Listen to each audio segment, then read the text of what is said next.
could, yes. As you Thanks, wish. Matthew. Looks The slides are wonderful. so beautiful. Yeah, the colors. Mm. Many should wait till you see the animations. Ooh, I can't wait to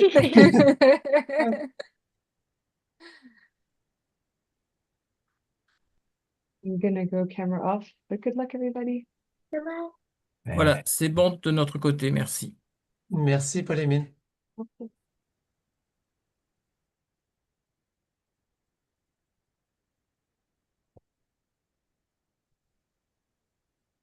Do we have folks joining from different time zones today? Eric, Isadora? Not sure. It's very possible, but I'm not sure. Yeah.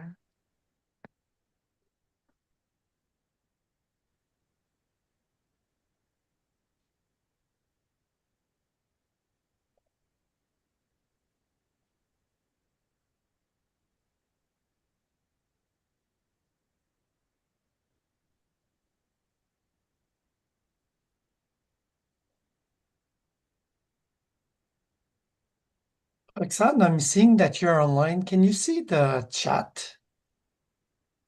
Can you see the chat notes? Yeah.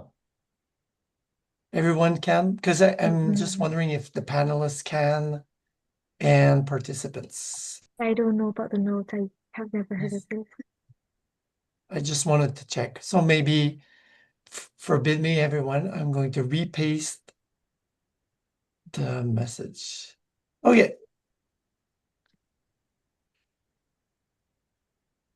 Yeah, it's the original message is visible on my end, Eric. And Tiffany also posted a message. Yeah, I think That there's was too a much. chat There notes. we go. Perfect. There's no harm to add a little bit of duplication of the same one. Yeah, yeah, it's a good one to make sure All everyone's right. received it. So let's get started, everyone. Thank you for joining. Bonjour, buenos dias, guten tag. Thanks for being here for this Living Ethics International Network event. This year, the series is co-chaired by Manisha Pawa and myself. Manisha, do you want to introduce yourself and I'll say a few words also? Sure, thanks, Eric. It's a real joy to co-chair with such an esteemed group of colleagues. My name is Venetia, and I'm a postdoctoral fellow in the School of Physical and Occupational Therapy at McGill University. Having met Eric very shortly after beginning my postdoc, who continues to be a major influence and inspiration for my work. Thank you, Manisha, for co-chairing this series this year. I'm Eric, and I'm a research professor at the Institut de Recherche Clinique de Montréal, or Montreal Clinical Research Institute, as well as Université de Montréal, and invited prof at McGill. And yes, co-chairing this series and leading the International Living Ethics Network. So just for newcomers, really the series has a few goals, but basically it is to promote the development of approaches that align with the spirit of living ethics, which is somewhat hard to define, but can be boiled down to things like forms of ethics that foster co-learning, dialogue, participation of people concerned by ethical problems, approaches that touch upon moral experience and allow people to express themselves in everyday language, to name and talk about problems they experience, and ultimately to foster approaches that also change concretely situations that cause problem, always in the spirit of co-learning. So the network is, as you'll see, dedicated to hosting events and fostering discussions around this idea of a living ethics stance or concept, which is not fully defined yet, but is being progressively defined through the work of people contributing to this idea. So Manisha, do you want to explain a bit the process we used this year to build the program? Because we used a slightly different approach this year. Yeah, sure, Eric. I'll try my best. So the Living Ethics Seminar series was born out of the desire to create a space where we could collectively explore the meaning of living ethics and how it can be progressively developed, as Eric stated, and actualized in diverse global contexts. So the Living Ethics Network from the beginning has been inclusive of individuals from all over the world, covering several continents and many countries. The series serves as a way for us to support ongoing conversation and dialogue, to exchange ideas, and to support further collaboration around the living ethics stance, its meaning, its development, and how it plays out in different settings. With that, the call for the proposals was issued, I believe, in early 2025, or perhaps just before that, with proposals due on mid-June 2025.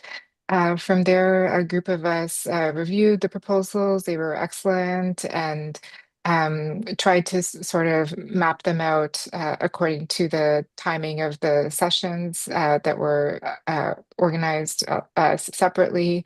So bringing together sort of the logistical elements with the content elements and helped us to create the series for 2025, 2026.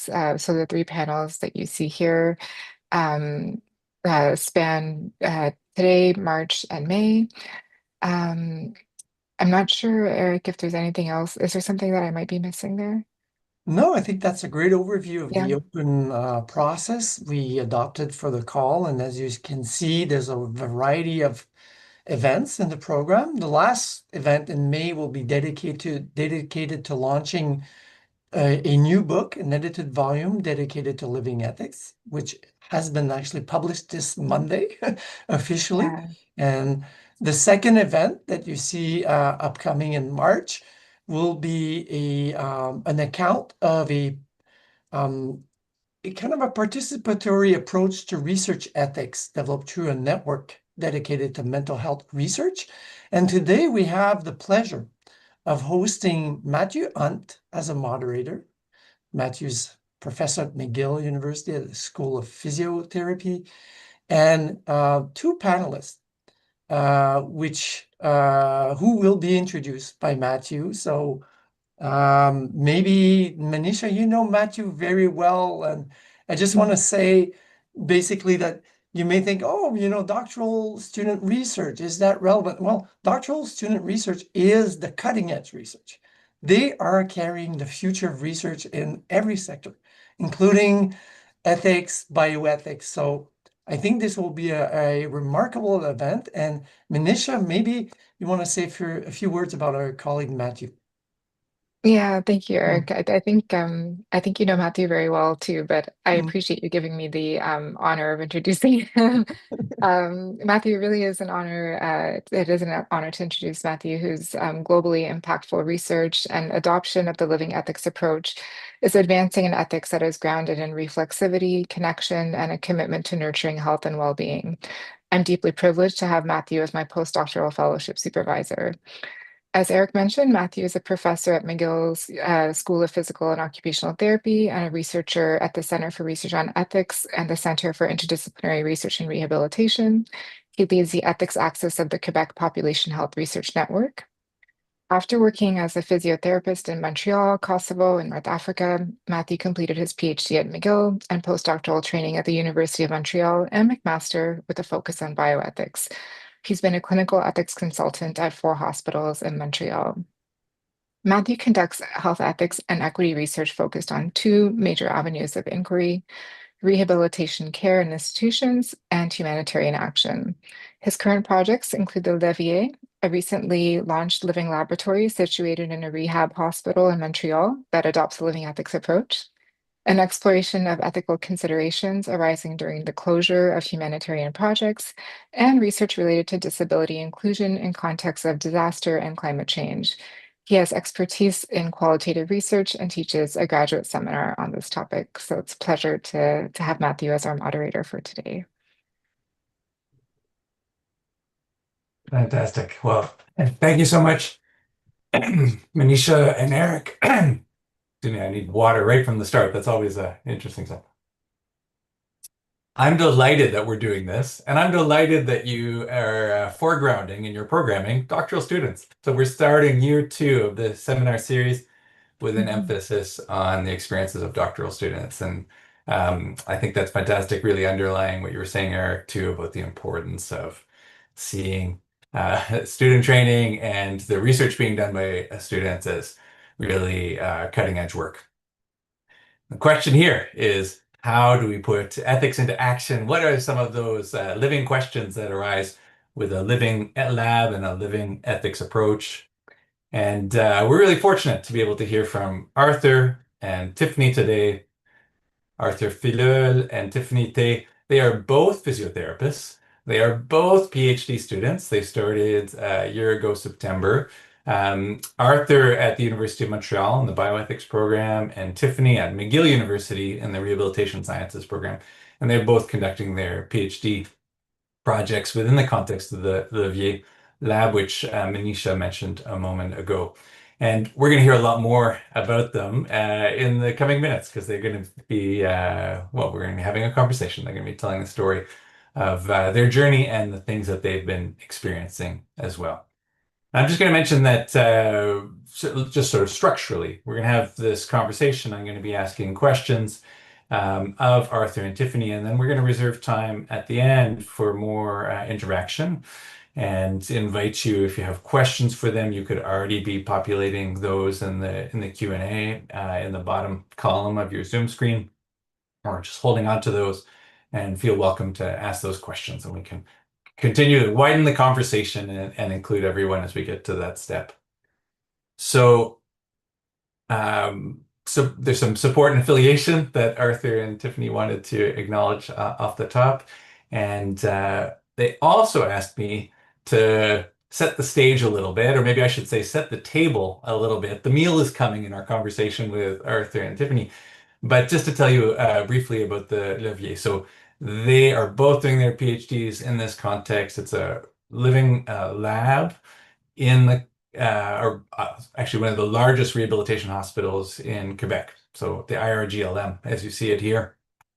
Patients with a wide range of different health conditions, people who have experienced a stroke, who've had an amputation, who've had a traumatic brain injury, or perhaps a spinal cord injury, and are there for inpatient or outpatient rehabilitation. The Levier itself adopts a living lab approach. And if you're not familiar with that, living lab is an open innovation ecosystem which aims to put users and citizens at the center of the processes, emphasizes co-creation, participatory approaches, really to try and, in real-world context, solve problems that are preoccupying for the people who inhabit those spaces. And of course, it adopts a living ethics stance. How that gets played out in the context of the Levier is a little like this. So there's an overarching goal of trying to catalyze living ethics at the RGLM and to even shift the institutional culture. 3 specific objectives. The first is to identify issues that are preoccupying for people in that context, patients, clinicians, managers, and co-develop strategies to address those concerns. And Arthur and Tiffany are each leading a project under this aspect of the Levier. We're also aiming to develop capacities, nurture and support capacities for members of the community. And you can see in the photo some of the activities. Monthly kiosk in the lobby of the hospital. Arthur led one this week about his research project. Maybe he'll tell us about it. A participatory art project in the bottom right that we've been doing with patients and clinicians and managers and others. And even a project to develop serious comic books around rehabilitation ethics and getting some feedback from patients in that process. And then the last one is to evaluate these processes. How can we learn from this? What are we achieving? How can we move forward? Also, within the idea of how do we share what's been going on, and how can we aim towards sustainability also in these processes? So like I said, that was to set the table. And now the meal. I'm going to stop sharing my slides, and we're going to join Arthur and Tiffany in this conversation on ethics in action. Fantastic. So, Arthur, Tiffany, this is a seminar series about living ethics. The Levier adopts the explicit stance of living ethics, as we said. Of course, living ethics is a work in progress for all of us. Eric mentioned the book that was recently published and that many probably on the call have contributed to. So we're all thinking and working through what does living ethics entail and how do we enact that. So can we start with what does it mean for you to adopt a living ethics stance in your doctoral research? And even how that's developed over time or has been being developed over the course of your PhDs thus far. So I don't know who would like to begin, but I would love to hear from both of you on this question. As you want, Tiffany, if you're ready. Okay, I will go first. Maybe some context first. Coming from France, I think I have to admit that I felt a bit destabilized first when I heard about the living ethics stance. Like I've been trained into clinical settings, and to me, ethics was more about deontology, theories, top-down approaches. So first, I struggle a bit to see how ethical research could actually be applied in real-world practices through participatory approaches. So it first seemed really difficult to me to move from theory to action.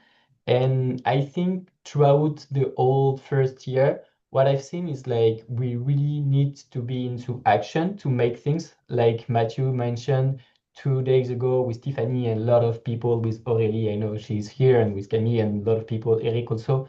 We have done some kiosk animation about ethics, and I think that's something I learned from. It's we really need to be into the action and to be into the settings to understand the context and to make that ethics living. So that's the first thing I understand during the first year, I think.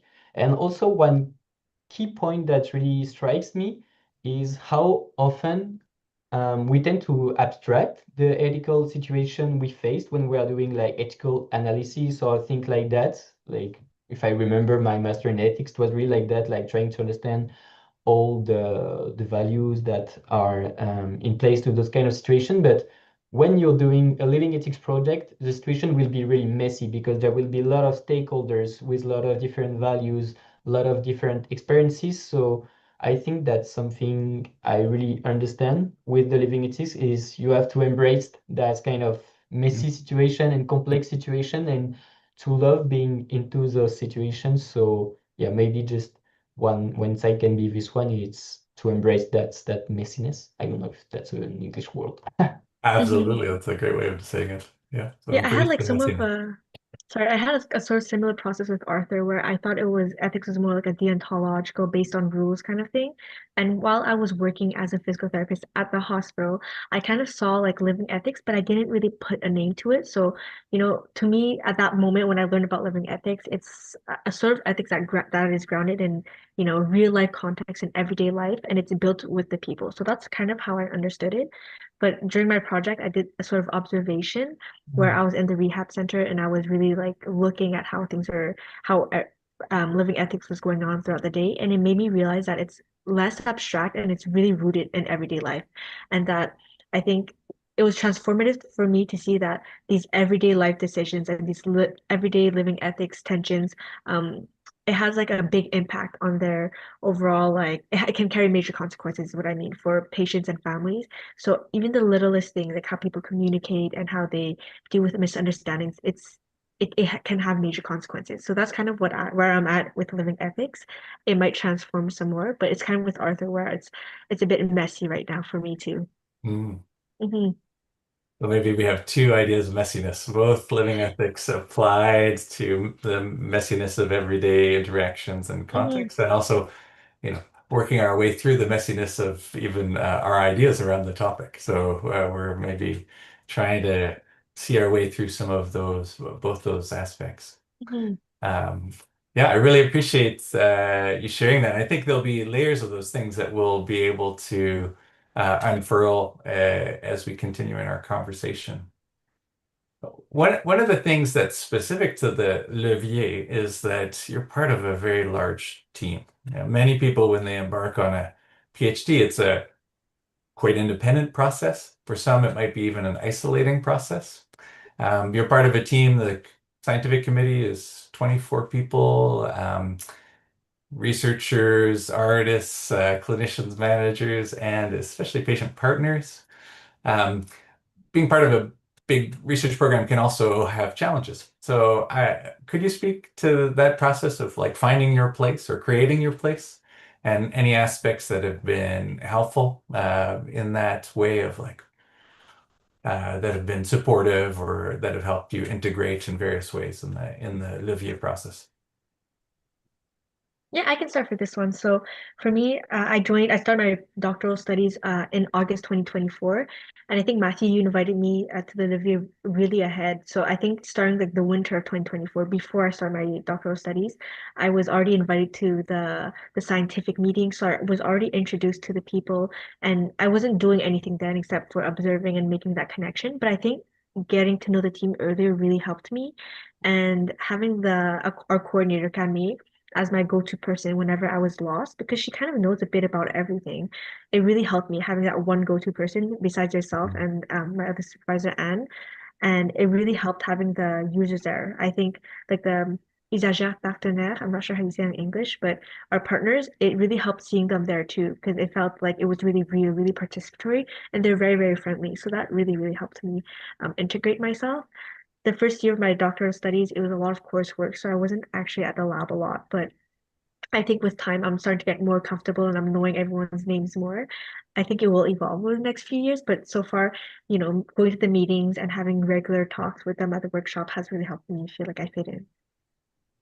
I hope it's a positive experience for you too, Arthur. Yes.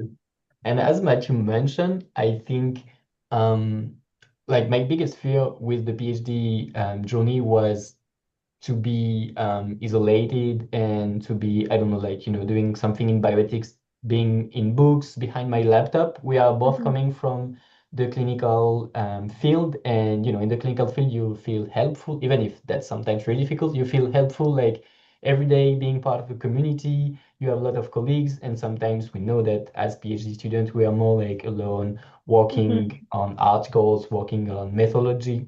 mhm, So I think something that I really love about that journey is even if we are in a PhD student journey, we can maintain like human connection, and that really fosters a sense of community. Being that kind of lab, it's also a living lab, so there is a lot of different stakeholders, and this is something really important that's also create a lot of opportunities, and we cannot seize them all, but it is really interesting to see how even like yeah, professor, but with user partners and with artists, how the connections are made into those labs.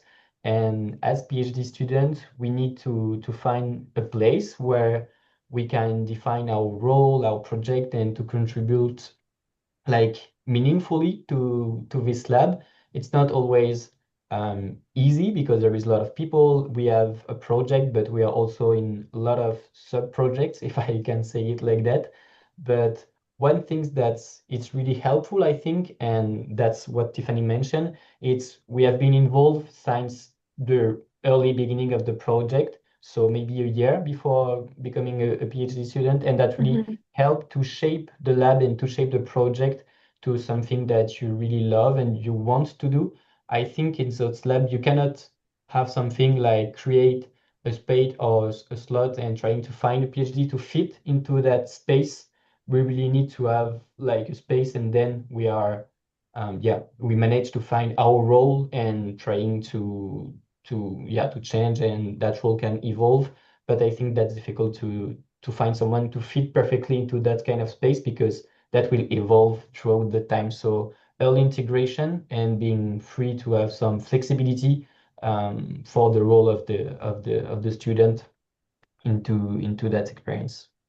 Yeah. mhm. And we had like a diversity of stakeholders. So Mhm. professors from different schools, we have artists joining us, we have music partners. So it's really like helpful to have kind of a diversity. It feels like we have the opportunity to fit in as well. It's not very like all academics from one specific school. So it was really nice to have that diversity, like you said. Yeah, I agree. And I think I don't know if Mhm, that's the same for you, Finn, but what I really like is it's working for us. Like we can see the connection, like mhm, us with other professor or with other artists or with others clinicians or I don't know what, but also we can see the other people in the lab doing the same things.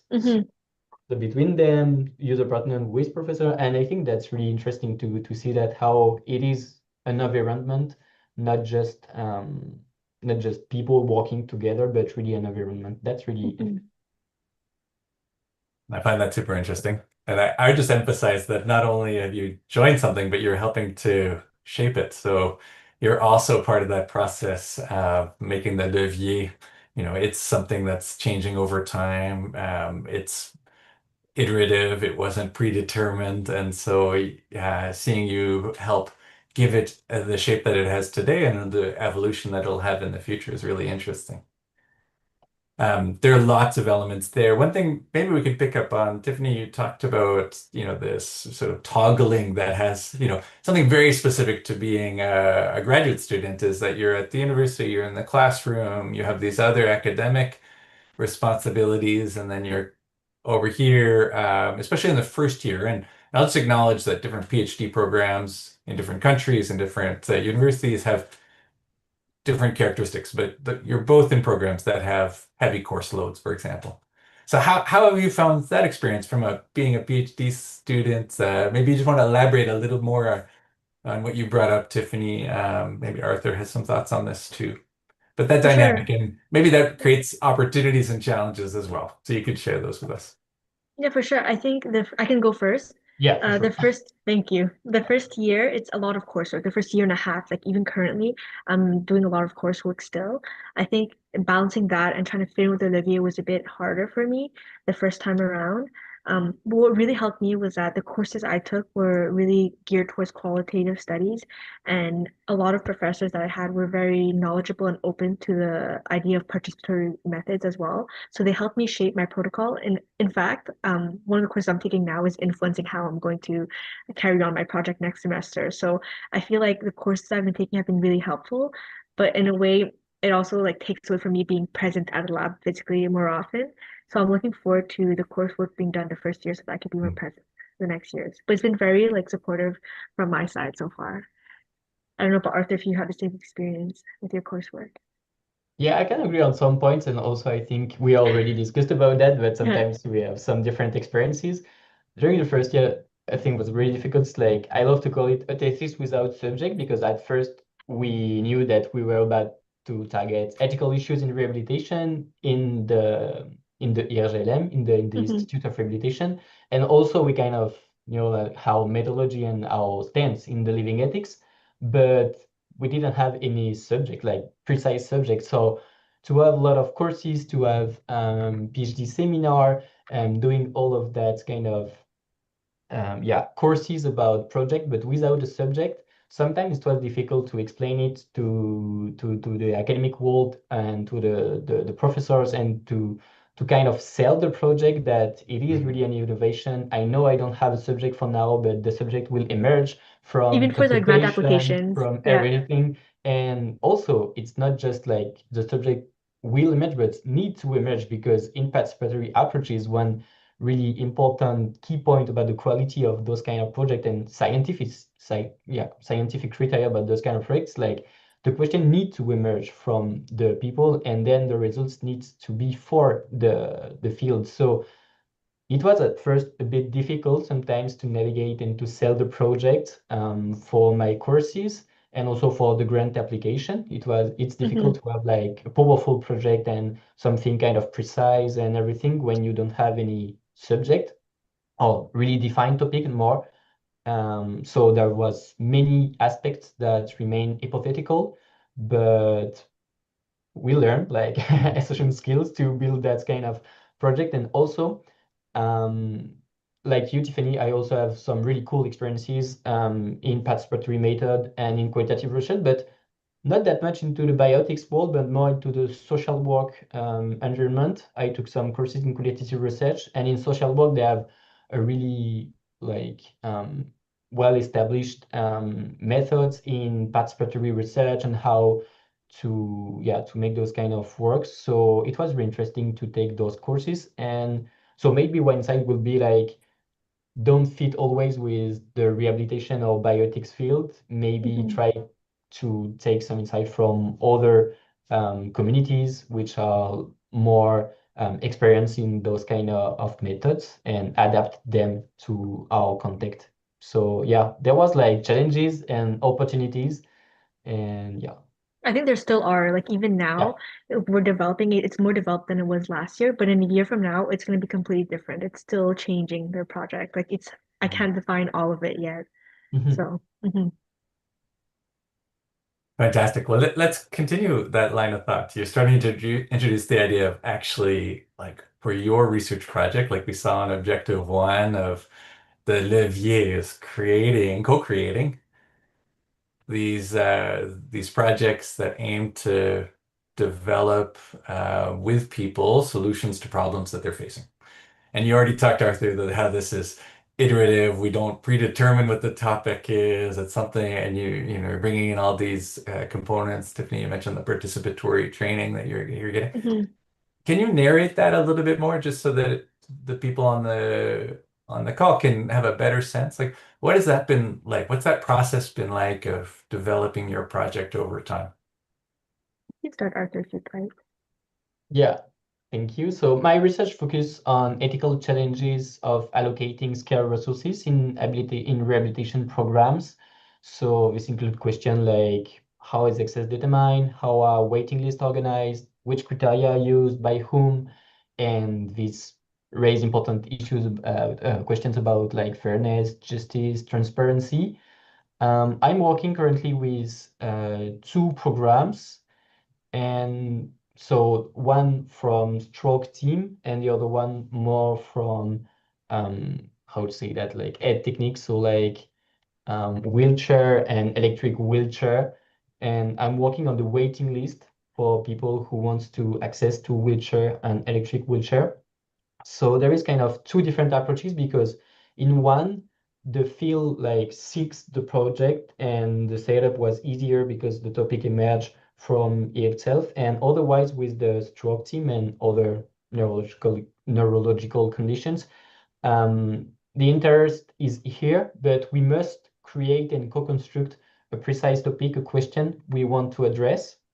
So that's where I am now. We are trying to move to the consultation phase to identify the ethical issues, which is important to the allocation of resources, but also to understand the stakeholders' perspective, and also, which is really important, to make people feeling that we will address that question and we need them to address that question. So like that, we can try to engage the whole program, the whole community with those questions for the next phases, which will be like more groups discussion to reflect about what we can do better, what we can do to change those criteria for the waiting list, for example.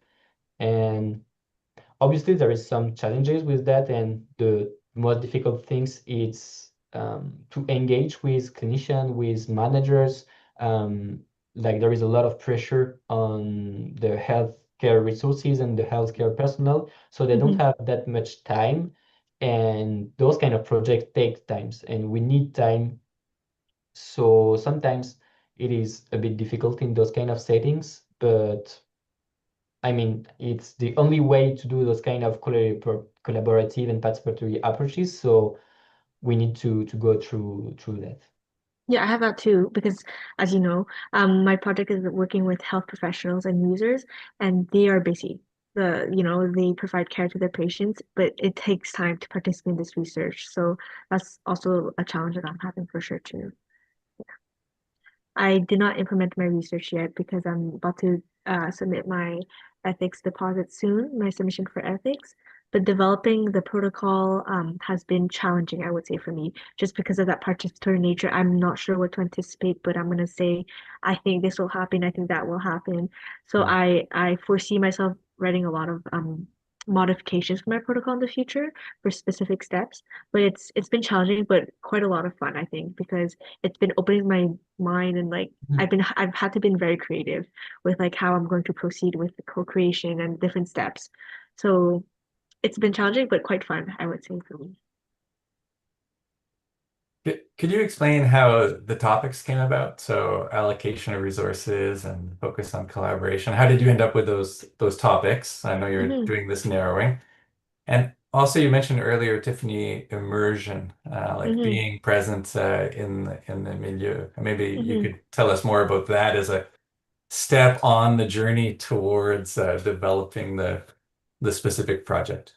For sure. Yeah. So in 2024, this summer, I believe our Olivier team was doing a lot of consultations at the ERGLM, the institution, and we consulted um, all the participants in the community. So it could be from nurses to clinicians to managers to patients and their families. And we asked them what ethical tensions they have lived through, they have experienced. And from those, we kind of categorized them as a team. And we came up with these many topics, I believe 10 of them. And Arthur got one topic, I got one topic, and Julian got another, if I'm correct. Arthur, is there anything you want to add to that? Or no? Okay, so as far as I'm concerned, that's how it went. We had to prioritize the categories. So that was a process in itself where we had to talk to the higher ups in the institution to see which ones fit with their goals, and so that took a while too. And then we had to find partners, like champion partners that would work with us for our doctoral research. And that's where Arthur met the Ed Technique group, the technicians, as well as the stroke team. And for myself, I grouped with the TBI team, the traumatic brain injury team. And over the summer, I felt the need to immerse myself on the floor. So I interacted with the clinicians, I went to their meetings, I was there with the nurses during their huddles, and I kind of experienced it in real life, the experiences that they were having with living ethics. So that was kind of where I'm at for that. If that answers your question, Matthew. Hmm. Anything for you, Arthur? No, it's okay. Thank you. Yeah, but I think it's really helpful to hear you narrate that process, and it Right. gives a sense of, okay, you've come as, especially as PhD students, you talked about like you living ethics was a new way of thinking about Mm-hmm. ethical considerations. You both have this background as physiotherapists in different clinical contexts, but neither of you in this setting. Mm-hmm. And then this broad consultation leading then to refinement and really where do you see it going? So you've mentioned that there'll be sort of a co-creation process, Mm-hmm. but if you can forecast to us, like where would you like to be in 6 months or a year with your projects? Yeah, so I'm at the immersion phase. The next step is going to be what Arthur is doing, which is comprehending, better understanding the topic. So I'm going to be doing interviews in 6 months, I'm hoping, to understand how the clinicians as well as the nursing team and as well as patients how they understand collaboration and what specifically about collaboration is they what experiences they are having issues with. So that's where I see myself in 6 months, and that's way before the co-creation phase. After that is the co-creation phase, and that is to be determined. What about you, Arthur?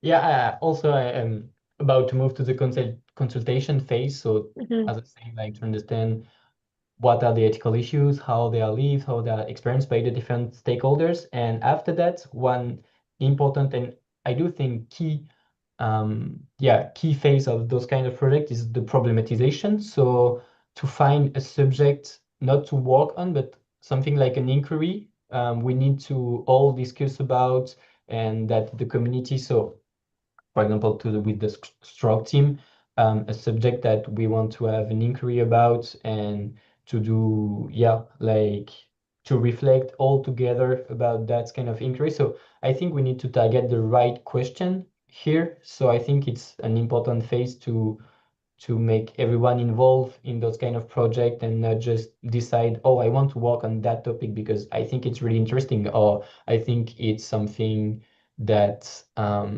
seem important from the bioethics community, for example, but it's not the way it's working. It's really we need to make consultation and problematization with the people to target a question that people really want to answer or to change about in the community. So I do think that it's a really important phase, and I'm still thinking about how we can do it collectively. But I think it's like where I want to be in 6 months is to have Mm-hmm. better comprehension of what the ethical issues, how it is lived by the different stakeholders, and then to find a topic we will collaborate, like all together discuss about during the month, years to come. Yeah.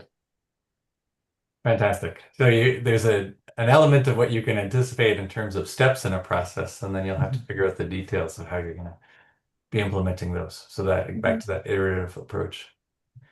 I'd like to ask a question which relates to some of the things that we saw with the photographs of the different activities in the Levier that are a bit more creative and artistic and different forms of engagement. I mentioned already, Arthur, that on Tuesday you did a rendezvous vivant, one of these kiosks that was associated with your project. Maybe just briefly, could you talk about how that's also been a part of the process and your experiences of some of those other elements of what's happening in the Levier, which is quite different, I think, than what we would typically see and most people would have experienced in other research projects. Want to go first? For me? Yeah. No, you could talk about your kiosk. I was there on Tuesday too, but you can introduce your kiosk if you'd like. Yeah, so for a kiosk, it's called rendezvous vivant, so like living meetings. It's kind of kiosk inside the institute. And 2 days ago, we have done one about the allocation of scarce resources. So one of the game, because we are trying to go through games and through experiences with the people. So people can be everyone, like managers, clinicians, users, yeah, family of the users, like everyone who are in the institute. And yeah, one of the game was just basically three scenarios, and you're a physiotherapist, you just have one slot to treat someone and yeah, to take care about someone, and you have to choose between the three people, the three scenarios. There is pictures, and then you need to take like yeah, The just to make a token. Yeah. yeah, exactly. Mhm. And just to vote. So you need to decide at the end. But obviously, this is not like the end point of the conversation, and we were not like hunting which scenario was the best. And but it's more a way to engage the conversation.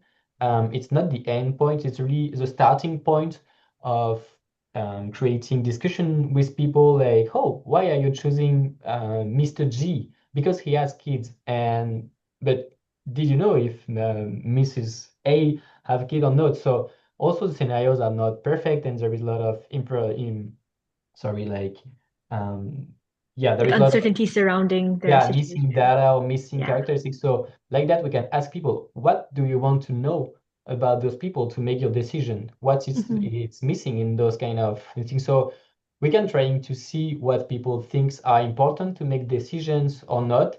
And it's really a way to engage with people through meaningful discussion. And I think it's really interesting and it's really also important to do it. And something really important also is to try to find the right language to talk with the people about ethics, because that can be really intimidating, even for clinicians, even for managers.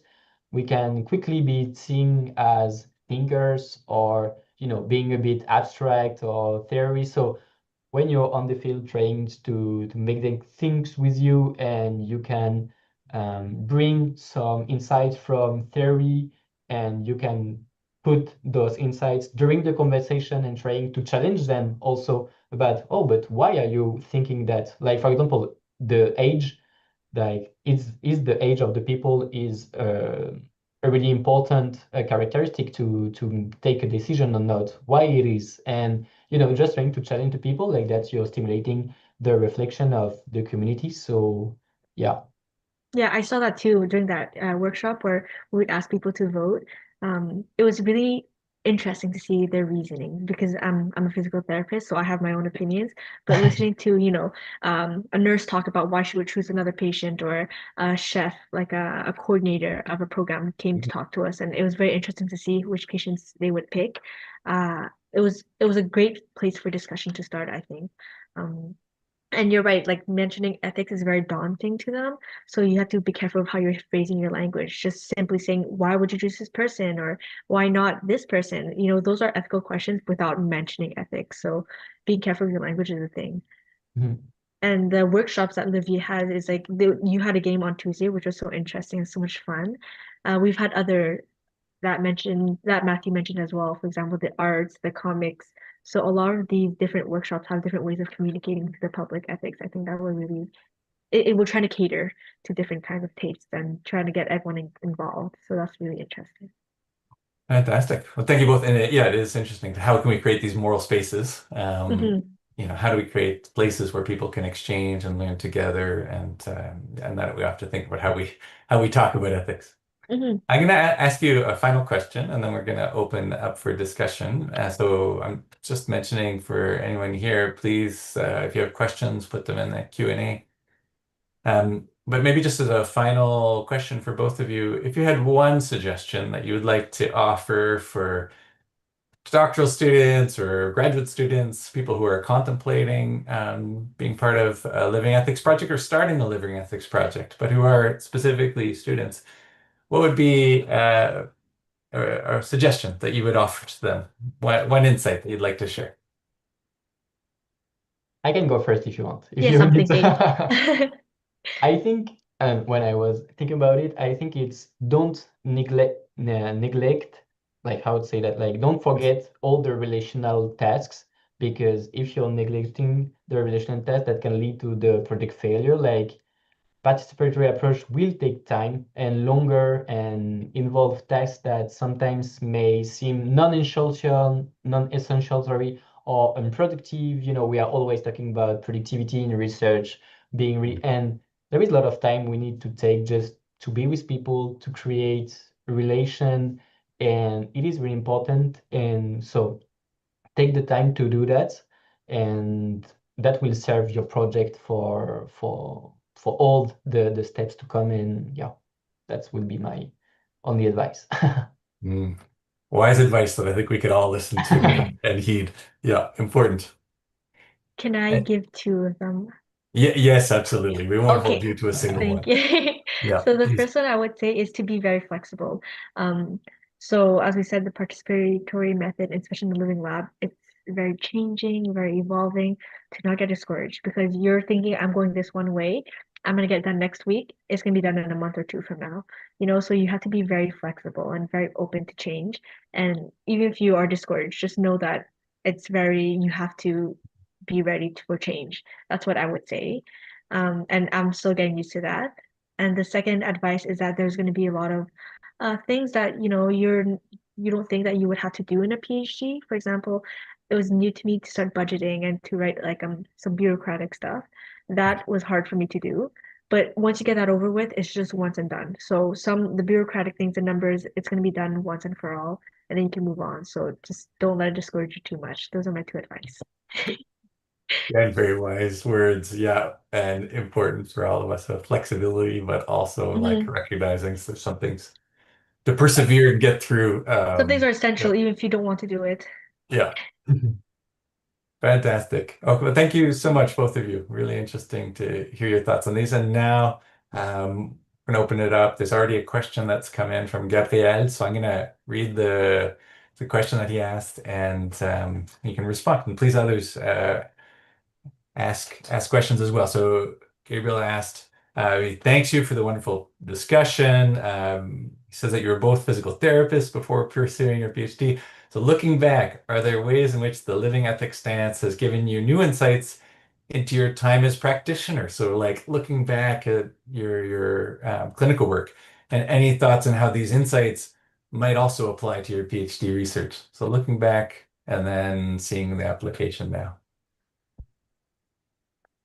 I think I got one that really triggered me. It's when I was physiotherapist in France, I used to be at home physiotherapist, so I was going directly to the home settings to the people, and there is not that much physiotherapist doing that. And I was working in neighborhood where there was really not that much physiotherapist who wants to go there. So I had a really huge waiting list, and I was trying to think alone about what's the best way to manage my waiting list.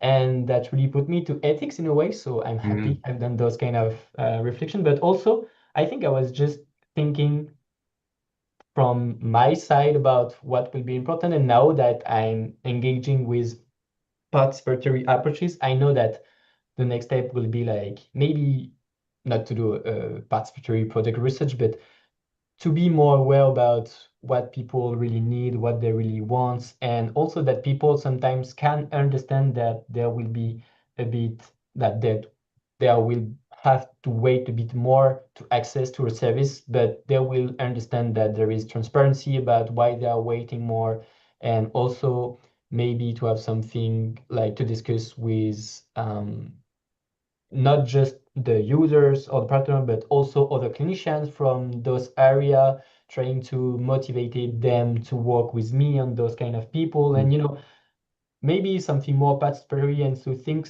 ethics not just as a theoretical tool, but also really something to engage people with those reflection with you, like being, oh, I got a huge waiting list and you're working here, but you're not working with those people. So maybe we can join the conversation because there is ethical issues related to that. And I think ethics, the living ethics can be really like the starting point for conversation and to engage people into those kind of things. Sometimes they don't want to see.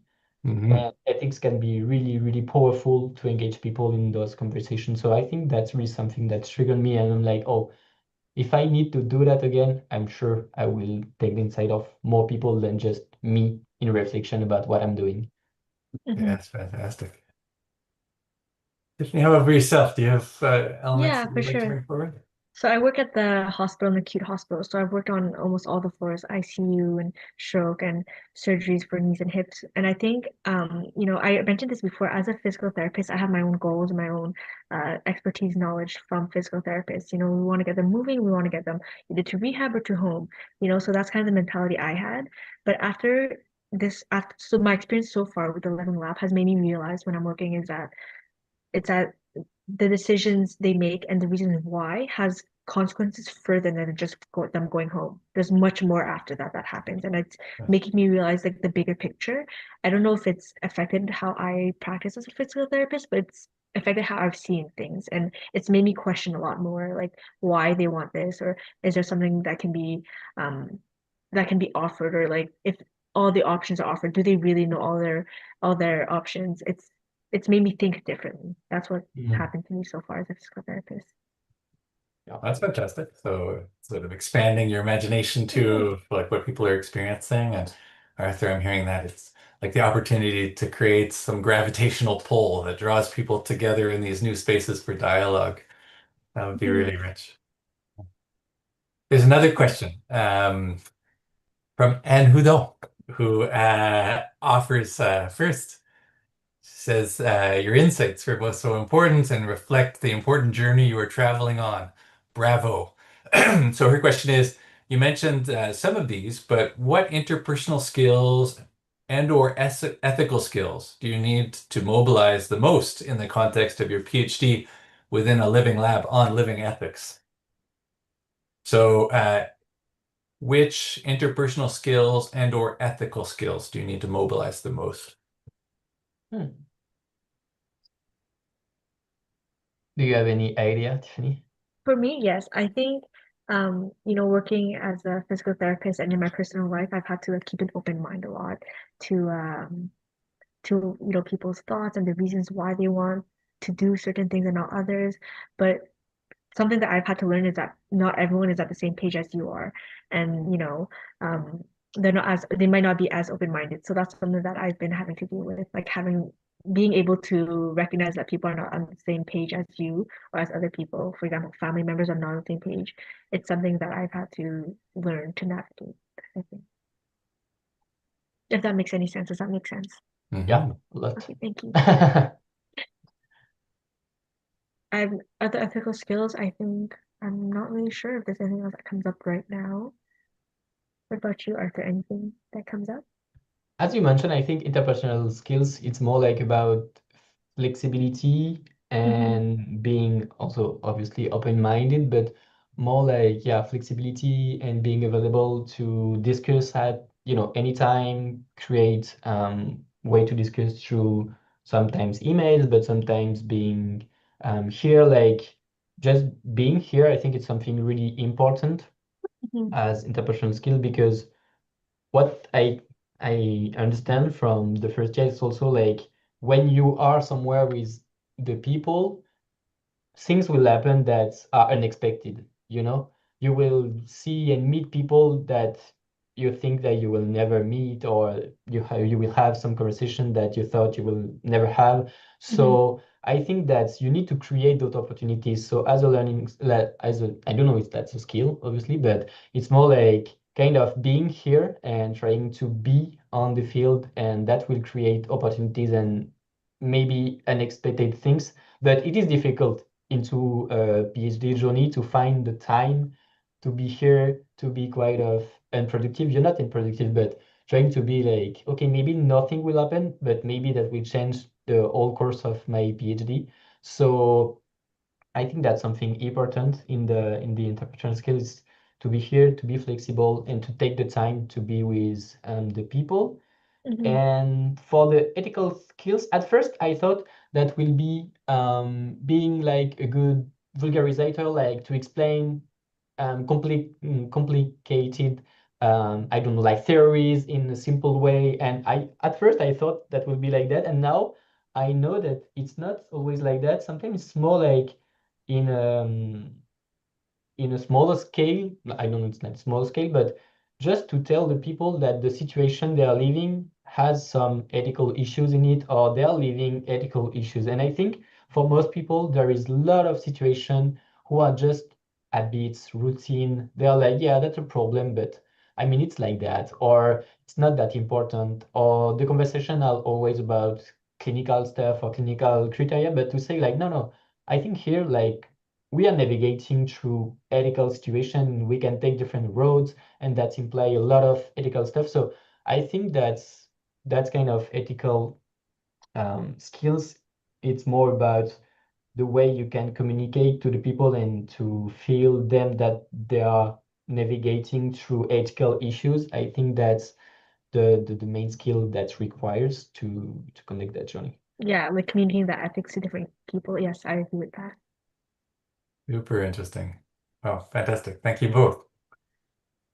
Eric, I see you appear, so I suspect it might be that we're going to wrap up, and I'm going to hand back over to Eric to just and Manisha to finalize things. But let me first thank Arthur and Tiffany. It was lovely to have this chat with you. Thank you for having And us. yeah, thank you for the questions that were raised. Super interesting. And once again, just really delighted that there's space to think about these elements related to thinking about living ethics from the perspective of being doctoral students. Yeah, thank you so much for having us and to allow us to share not just the results or the methodology of what we are doing, but more like our journey. And As I doctoral think, students, yeah, I right? think that's really helpful for us to have a place to talk about it. So thank you very To much. vent about our frustrations. Mhm. Yes. Thank you so much, Matthew, Arthur, Tiffany, for giving us an opportunity to learn more about your work, for sharing it, for organizing this session and submitting a proposal. I think Manisha and I are very grateful for your contribution as well as our audience today. So thank you on behalf of everyone. Tiffany and Arthur are really pioneers. Perhaps they are amongst the very first doctoral students to adopt a living ethics stance, to do their work. So to learn more eventually about your work and what has been the added value and of taking that posture, that stance, and eventually the results you will gather and obtain through your research methodologies, which foster engagement and pick up on everyday conversations. We will need to learn from you and see what has been this journey eventually. So maybe in maybe a few years, not too many, we will hear more about your work, or if there are other living ethics events, which we're hoping to organize also beyond this series. So I'm pleased to announce that we have another event. It's posted in the chat, and it's March 5th And it will be, as I mentioned earlier in the introduction, a panel discussion about how to basically embed participation in a research ethics approach. And I think it will be very interesting to learn from the next network and their experience in developing a kind of participatory form of research ethics. So on that note, I wish you very well for the upcoming holidays season. If you're interested in joining the Living Ethics Network, you have a link to do this in the chat. And if ever you have any questions for us, our email is very simple, living.ethics@irrcm.uc.ca. So on behalf of Manisha and I, thank you so much and see you in some weeks. If there's anything you want to communicate to the network or group, please feel free to get in touch with us. Thank you and have a nice afternoon or evening or morning, wherever you are. Bye-bye. Thank you. Bye. Thank you. Happy holidays.